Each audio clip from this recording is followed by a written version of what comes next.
She was America's little sweetheart. The girl next door with the porcelain doll smile and the platinum voice. But behind the cameras, behind the family harmonies and the sequin jumpsuits, Marie Osmond was carrying secrets that would take her decades to even partly unpack. A hidden abuse. A silence she still won't break. And a life marked by loss after loss that the public rarely saw coming. Today, we're pulling back the curtain. Marie Osmond was born on October 13, 1959, in Ogden, Utah. She was the only girl among 8 brothers, in a family that would become one of the most recognizable entertainment dynasties in America. By age 4, she was already on television. There was no gradual entry into fame for Marie. No childhood spent figuring out who she was outside the spotlight. From the very beginning, her identity and the Osmond brand were the same thing. At 13, she topped the charts with Paper Roses, becoming the youngest female artist ever to land a #1 country single. She became a fixture of American television alongside her brother Donnie, headlining the Donnie and Marie show through her teenage years. To millions, she was wholesome perfection. Squeaky clean. Untouchable. But what was happening off camera? Life inside that world was loud, constant, and almost entirely built around work. Childhood quickly became secondary to rehearsals, recordings, and touring schedules that would exhaust most adults. Even her recreational moments weren't fully her own. During a shoot in Japan, a boat she was filming on reportedly capsized, forcing her to swim to safety. Instead of being given time to recover, production simply continued. Lessons like that taught her, early and often, that the business prioritized the show over the child performing in it. So what does it actually cost a child to grow up entirely inside that machine? That's the question Marie would spend the next 50 years trying to answer. And the answer, when it came, was far darker than anyone watching at home could have guessed. It was 2001. Marie, then 41, was preparing to release a memoir called Behind the Smile, framed around her battle with postpartum depression. But buried inside was something far heavier. During my childhood and teen years, I was abused, she wrote. It ranged from invasions of privacy to stolen property, and, most damaging, to sexual abuse. She told reporters she'd been threatened by whoever hurt her, and that she'd known, even as a child, that it was wrong. She carried it silently for years. So who was responsible? Here's where the story takes its first genuinely frustrating turn. Marie made a choice she's held onto for over 2 decades. She would describe what happened. She would describe how it made her feel. But she would never say a name. At the time, she was direct about one thing only: her abuser was not a family member, and not a friend. Beyond that, nothing. No profession. No timeline beyond childhood and teen years. For a family this famous, this scrutinized, that's a strikingly narrow window into a story with enormous implications. Think about that for a second. A woman who has spent her entire life in the public eye, who has written multiple memoirs, sat across from the biggest interviewers in America, and on this one subject, she drew a line and never crossed it. Was it protection? Fear? A promise to someone? She's never fully explained why. And that silence has fueled decades of public curiosity. It's worth noting how unusual this is, even by celebrity memoir standards. Most public figures who disclose abuse eventually name names, once enough time passes to make it feel safer. Marie has had more than 2 decades of distance. Multiple books. Multiple platforms. Multiple primetime interviews. And still, the identity of her abuser remains locked away. That decision has shaped how the public talks about her story. Instead of focusing on what she endured, countless headlines and conversations drift toward solving the mystery of who hurt her. It's an unfortunate irony. But by refusing to name him, she's kept the focus on the lasting effects of trauma, instead of turning her pain into a public spectacle. But if the 2001 revelation cracked the door open, what came almost 20 years later would show just how deep those wounds actually went. Fast forward to 2019. Marie, now approaching 60, said something on a televised discussion that stopped viewers cold. She revealed that around age 8 or 9, she believed she might be gay, specifically because of what she'd endured. In her words, the abuse had left her feeling that, men made me sick. This wasn't a passing comment. This was a nearly 60-year-old woman connecting, out loud, the trauma of her childhood to confusion about her own identity at an age when most kids worry about homework and playground friendships. It's one of the most vulnerable things she's ever said publicly. And once again, no name. No new detail. The mystery deepened instead of resolving. How young was she when it started? Was it isolated, or did it happen more than once, possibly by more than one person? She's never clarified. So why tell part of the story and withhold the rest? To understand that, you have to look at everything else Marie was managing behind that smile. Because the abuse, it turns out, was only one thread in a much larger tapestry of private struggle. Long before body image became a mainstream conversation, Marie was already fighting a private war with her own reflection.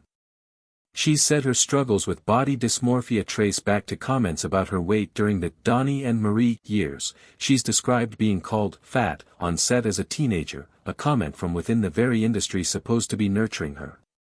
Think about the timeline. This is happening during the same years she said the sexual abuse was occurring. A young girl, already carrying trauma she couldn't speak about, simultaneously being told her body wasn't good enough for the cameras that made her family famous. It's not hard to see how one wound might feed another. She's spoken about decades of disordered eating and a fractured relationship with her body, shame that started far too early and never fully let go. This wasn't a rough patch in her 20s she worked through and left behind. It was a lifelong undercurrent, managed quietly while she kept performing, kept smiling, kept selling an image of effortless perfection. Marie's personal life was never the simple fairy tale her TV persona suggested. Her first marriage, to Steve Craig, ended in divorce in 1985. Her second, to producer Brian Blosel, lasted more than 2 decades before ending in 2007. It was during that second marriage, after the birth of one of her children, that Marie experienced severe postpartum depression, the entire subject of her 2001 memoir. She said she struggled with self-esteem every single day of her life, describing herself as never pretty enough, despite being famous, successful, and adored by millions.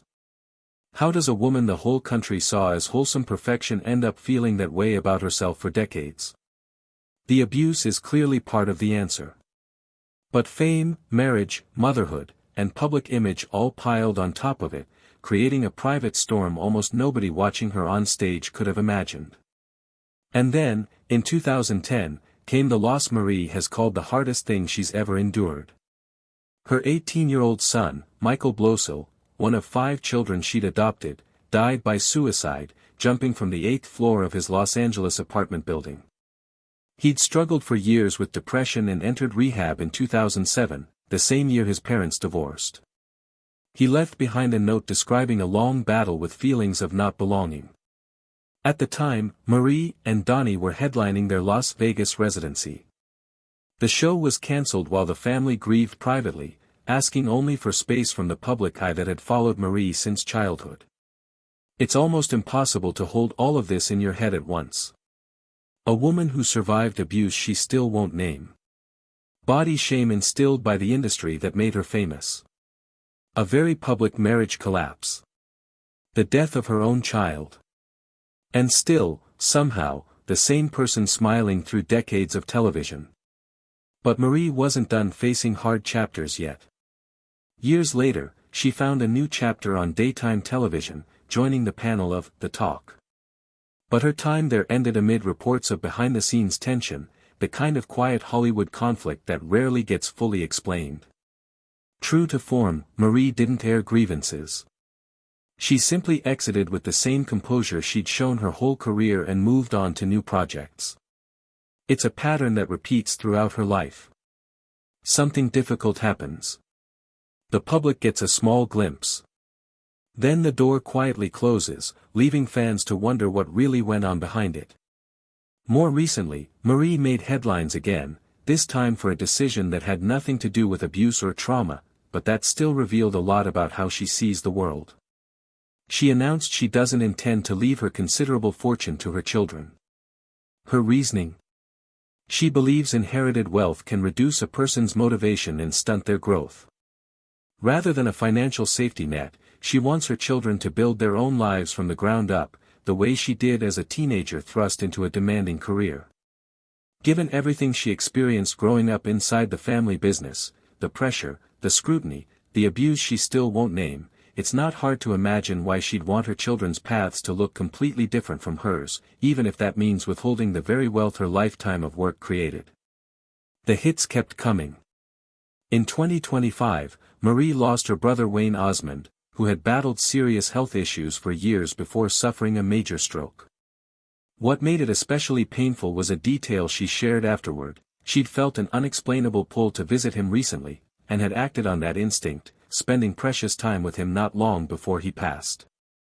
That visit became one of her most treasured final memories. For a woman who spent her entire life on stages surrounded by family, losing one of her own brothers, someone who grew up alongside her inside that same demanding machine, was yet another blow in a life that has never been short of them. So here we are, more than 2 decades after Marie first told the world she'd been sexually abused as a child, and the identity of her abuser remains exactly as protected as it was in 2001. She's confirmed it wasn't a family member. Confirmed it wasn't a friend. Connected it to confusion about her own identity as a young girl. And never gone further than that. Is she protecting someone who's still alive? Protecting her family from a scandal that might reopen old wounds? Or has she simply made peace with sharing enough to help other survivors, without needing to turn her private pain into a public trial?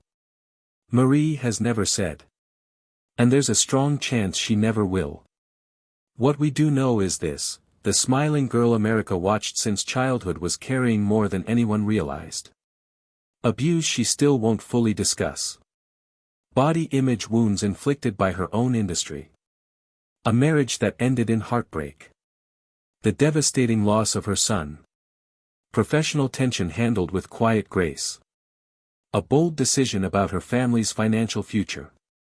And, most recently, the loss of her brother. Through every one of those chapters, Marie Osmond kept performing, kept showing up, and kept choosing, again and again, what to share and what to protect. Maybe that's the real story here. Not a single villain finally exposed, but a woman who has spent a lifetime deciding, piece by piece, how much of her truth the world actually gets to see. And maybe that restraint says something bigger about fame itself. We live in an era that expects celebrities to hand over every detail of their pain, packaged neatly for headlines. Marie Osmond has never played by those rules. She's given the public just enough to understand that something happened to her, just enough to let other survivors feel less alone, and not one detail more. It also raises an uncomfortable question about the industry that raised her. An 8 or 9-year-old girl, already one of the most recognizable child performers in the country, was somehow being hurt badly enough to associate men with sickness for years afterward, all while continuing to record hit singles and smile for an audience that had no idea what she was carrying. How many adults were around her during those years? How many people could have noticed something was wrong, and didn't? Those are questions Marie has never publicly answered. At this point, it seems unlikely she ever will.